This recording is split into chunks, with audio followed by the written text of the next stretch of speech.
Asante. Kofi Asante. Ghana man ba. Enyumre mi ye video bi anka me be publish.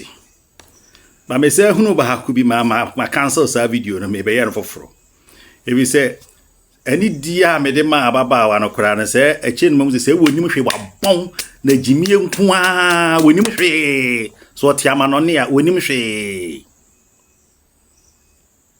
Wo be jina ha be ka say he fan friend say o my be so na what is say obi asi ohini bi wo baabi e de no akwaye ohini wo baabi why na yi ohini no me ka Berekum hene fofra ye yi no why na yi no enye Berekum hema we nyi no Berekum amfa na ma enkonwasofo e wo Berekum enam ahemfo miensa bi asa ba akokora de abusua na kire se o matu no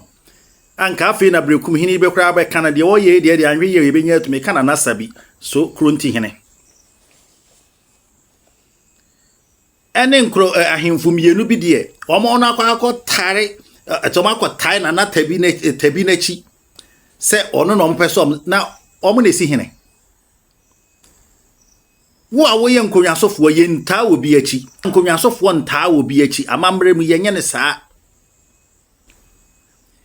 o na chi taafo ni bobia wo na chi taafo de nanso nkonwasofo wana wo si ahene tu ahenefo eni kwan se wo ka bia ho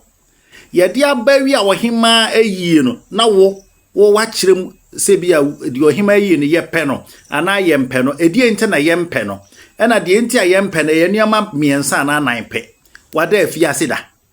se waye bone ame ye na koto afiase ye di na asem no wadi 4 ame ye na to afiase wakofo obi yere ana wabomusi wa ye mojafra onumu nubone tese eniema bia eye nimguase ntini ba koni ni saa yi no a on a track record sen so ni saa track record na untimi nkasa wo mpe no anaso abokro ne nsa ha no oni bibia saa untimi nkasa wo mpe no enti ohema na eyi ana ohema eyi ana esi ahemfo miensa mo anko aden a mo se sei ba akose na ho enye ase basabasa ye ekoso ho nti na ho enye secured security wa famty wonti menko ba akonso se no oni ho kra emra wote ye no okọ adwuma na wo ye no so ogya ho ba asembeto no ana ba akonso otu kwan ana esi enti mu aba ho dia we na wayi no mo wone ho asem a monka mo nyina agi atum na wode ebim papa ya wo kan na na tabio se ho ahwan onya de hie o wode me be wi a mebo video a ode hye kron kafa ne ho ene Berekum nsem ni nyina wo hu sa wonya de hye nti maame ne a wo ye no enye wate enye na wo se sante hene ye de sa ye mahikura ye se papa ya wose wo ye de se oye se konti hino so ye de hino e wo Suma traditional area wahu we mu nyina ne mranti a wo mu ni mu abakose mu ni mu amamra enam se bia oye de hie ntine bia ya mana ba be di ade onim hwe nti wo kansem hunu antini free say Ghana mani nyina ye ne de o free say Ghana nyina e hyenensa nam so nke mu say oye paramount chief yewura Suma man hene so ye paramount chief sa wo se otumfo ye de oye man hene na ade na no one Suma hene Hwana bo Suma hene man hene. Nya Sante hene. Enti kanye bia nko ye man hene kura nke wo se Suma hene die die e ma Sante hene. Ya mu nsuya mu abakosem na mo nya ma menke kansem a wo ya meba ba yi mo nsem nyina ato ho. Inkro ni nyina mi wo bia ho abakosem. Mi wo bia ho abakosem. Na me kase mi yi nsem ni nyina ato ho a wanhwe a obefe monhwe yie na mo ma asomdue ntena na saa mrantie kwasiafo no amugugu social media omukeka ne ye omodane de omukwa de mementi omode kura eze ba hu se omunim nyansa ba kura afi memra nana gbere yawo kentampo efa ekomo ohina wo hweso se bedi kan ka se kentampo no eya ahemfo miensa ene wo ho efa bi ekomo faza wuchemu miensa emu baako ekomo asase so emfinfin ye wangarafo na sia no ni nifa so no ekọ kentampo asase so na ekọ asia no ni eyine eye nkransa sorry kentampo mfinfin ye wangara ena efanso se nkransa ena wangara no enso de be bon nkransa so de be som nkransa hene e de koson sante hene emre binana na bugere ya wo kase na friend say nkransa hene no pe ena ono ye o man hene no kwa akosum kumase hene oh na yesua wabakosem amon ke kansem hunu sua wabakosem na mon nyansem hunu keka nenso asa de abase ade a asemu a opani ahoy eka ye no se ene Asante Michael so ote ne ho a Asante region ko a na ebete ne ho opani wunim ni awo keka nana wunim ni awo keka na hafon so bono no kra no enkuro ni bi wo ho a wona wate Asante man asin wonim eba abato a obeto so obekoso aka Asante man ho nanso so ahensam nye emabunu ade ahensam ye nananom ade hye dia enti sa trick na moye no enye eni atro no amudi no se mu wura na moye na adwuma entro no was started ye na na muso moye bie na me de emi nwanwanse se sa papa yi a wote Suma yi a o ke kan sem huni wura fi se wura na wusu antro no kura free no ho na na obie na no kan se otumfo Asante man nyina wura wono start ka se kuma se hene oye man hene afede ono asase oye Asante man nyina wura ono ano enen woko ade ye kyan no aba oye se friend say anoma kokonini okohunu nsuo no watifi oba no abebusa fine ne hono no enu bi ne na moyi ada na momi en faso mbie ntena afi ma membra Lumba nsensem no so team legal wives edien na moje mumu bi mo sori so anoma kwotana sori dem enti ejapade a Lumba eja no na wonu ane ba a wonim se ni nuanom ebedi so mfaso no so bedi so mfaso no enti o promote no jese enka wonyan ma nsei na ne maame ekora no ho nkyere no na onuanom ho nkyere wo na o sori akotena sori dem Lumba nua ba anti fosti a woni ni free maame kro papa kro eko promote ya eno si hey aden mo predien na mu twantro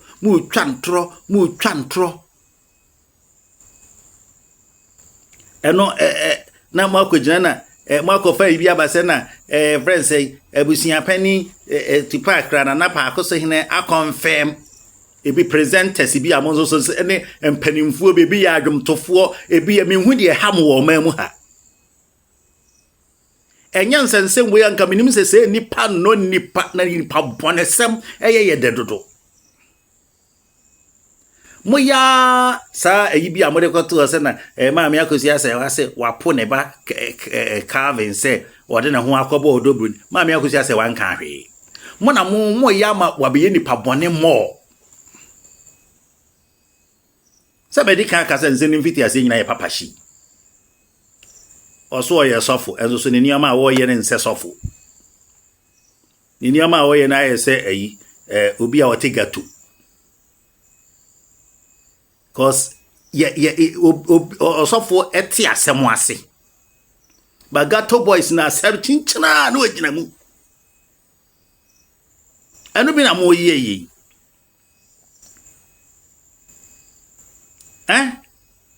esu be na motimu mo man ne nyamesom kra ya tan aye hi because ye hu say esu ni mfa so bi ya because ye mfa emu nsem na nya adwuma ba akokora odo enim ye mfa ya adwene nwene ase ye de petru na agu ya adwenem mo hwe ne ma bi yi ana pa akoso hina endorse pa akoso ntimi endorse o endorse just we tu ne ho ade so just we twia fantam kese so na nana mo friend won ntimi nkoi because o se ne hododo no na obere no akwa se wa endorse mom kan okre na mo hwe ne ma bi yi eda mo ase me wie no me de video no a ababa wa na oti amanone ene mrantie na moti ha na mumpesem besua abakosem na munnim Berekum nsem no me de hu video no mamo na mo ahwe na mo atie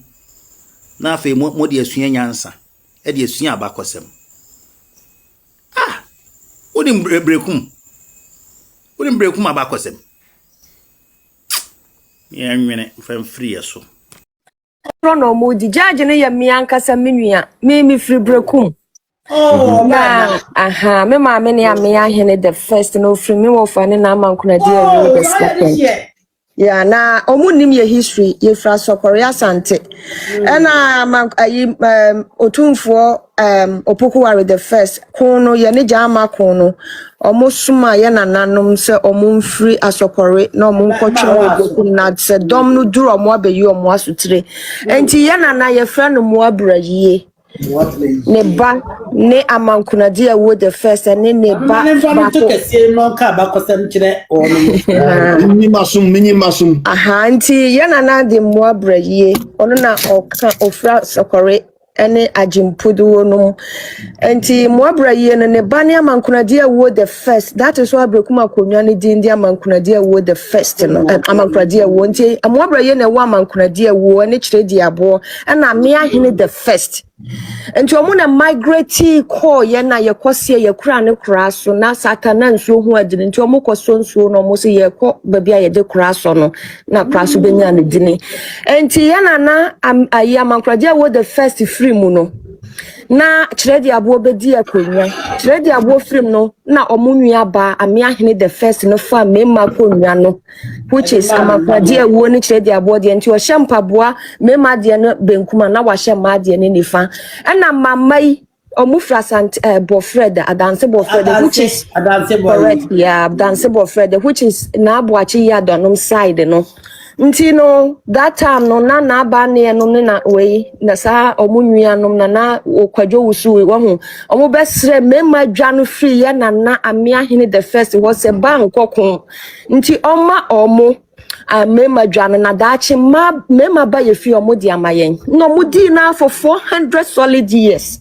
nti na kwachi ya don befrenti ya na ame ahene the first no be wo ya na kwadwo abina eno wo ye nana fowa no ene bewu nana boatin no bewu na afiankam which is asuama nti na asuama no eno bewu ye nana boachiwa na ye friend ma ne boa no wo bantima jaw no wo sewa no me nana sewa no na wo amankurade wo the second ene ame ahene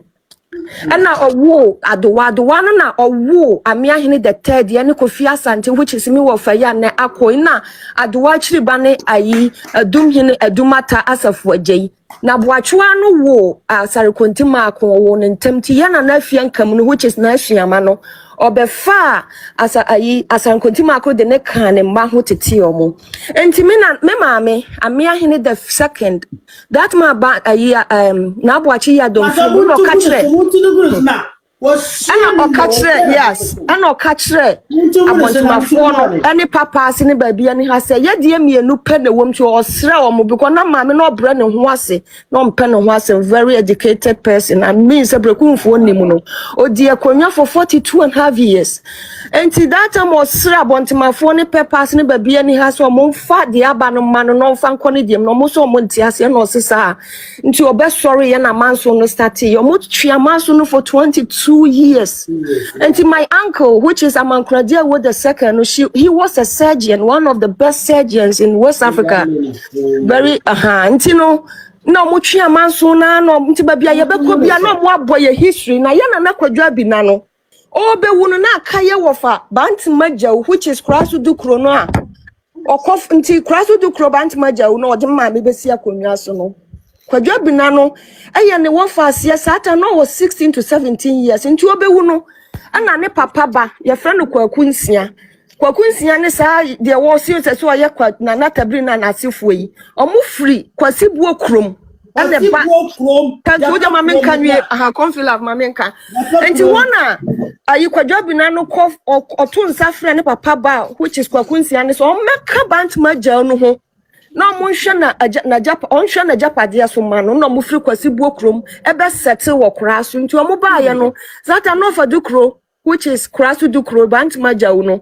ye no ye fra santio ye mina na asafo agene adwana ne man ko fi asante eni ko ayin ayame ahene the third no omo papa firadum. That is why na ye na sewa no ne papa frija ache pram so na bantmaja no so papa efri sunya dumase ye ya dan as adehia kunkun Asante krojin na kwadwa bina no ne papa ba kwakunsia no ofri kwasi buokro ne dombeka bantmaja ho nti oba na bantmaja o yakra 16 to 17 years obeka no ho ahwe na japade so ama no nti osori a na wahihye no ho so ohene wo yedukura wo na paka mu nti na ne gold ne yensase nyina kwakunsia ne befaye nti wona mamma no eye na ba ne kwadwo wusu no mu no adanse bo fredefo no omo ka se wo yedihye onye dihye no soro wada paka mu because omo de so omo papa ene ye side ho no which is Amankradia wo the first no nti omo nim ena oka eye kwakunsia yi ana se ne sa tabri oka otumfo opokuware the first in time kase se oye dihye which means o hwamo obi ajapade obehwe so obe mesi apama na free ne nsa no ena oka ntam no de bantmaja kwasi jawa kraketwa sata na wadi 60 di nanim de ne ba manhia ma ne bebo ne nkro ena no kwakunsia ne be ya dance ye enti otre omo bantmaja which is yana no born nkura no otumfo pokuware the first who say sa ne nkrofo no oso omo free asokware so omo nkotwa adonyefo no na se ijamafo no atamfo ne bo mo abeyi na sotre na kamu baako nti sata no na opokuware ne ka kire yana na bantmaja no se so oba na bewu bema na bewu abdansefo no fa bantmaja na japade ma no nti in those days no no tumfo opokuware ka se ya nana no onnase na so bi hwe wade asoma wa woda na se nti adwan ne mrosa ne niam na omo gye no satam no na ya nana no onya nti ro moma kwambo ache ne ti ase se akonwa no we are the real descendants from Asokorintino se akonwa no ba na bewo be ma na bewo omfa bantmaja wa konwa ma no nti kwambo ache ne so di no kre nti nana feka at that time owu ye no that was 74 modia konwa no ma me maame amia hene the first the second no be di adia nti afi omu nti wana ba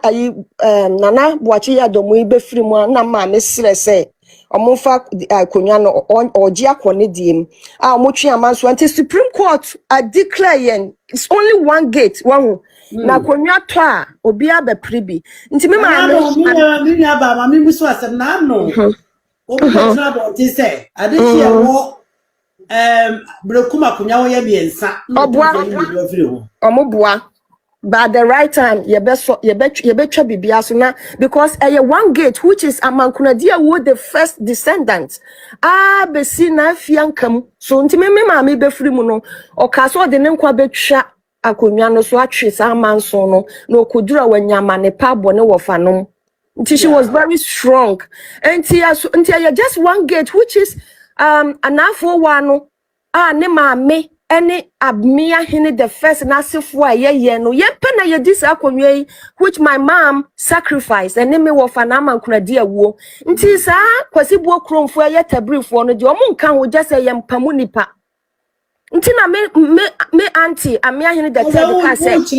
Omo no mo aduana fo mboa. Aha, omu ye doze se de akoso nyina do ma hene na chihye chire. Minim ba bi omu free de, but emu ye adjust side kwa kunsia no ne papa ba ne kwadwa bi na no ne maame ne amia hene the first. Ye flash okore be settle wo Berekum no. Enti no ye mpamu ni pa na patapofo no nso omu abeka ho no. Omu ye adonkofo a no omu na sum yen ya omu mu ba kumpo ne atu ye na nafia nkamu no, which is nasuama no aduro. Enti no ye nim ye story ne ye history. And you otumfo say to the second no se muka se me wo fa mankrade wo the second be wo ye video bi said the man so no ba yo otumfo buaye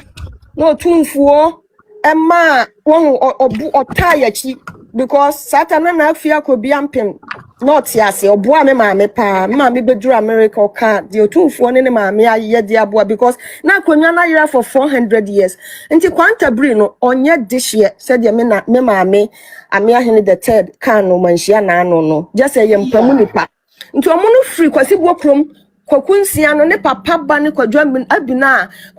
to nsafre kwakunsia se o mehwe bantuma agya osu no nhwe na japade so mane sa na tie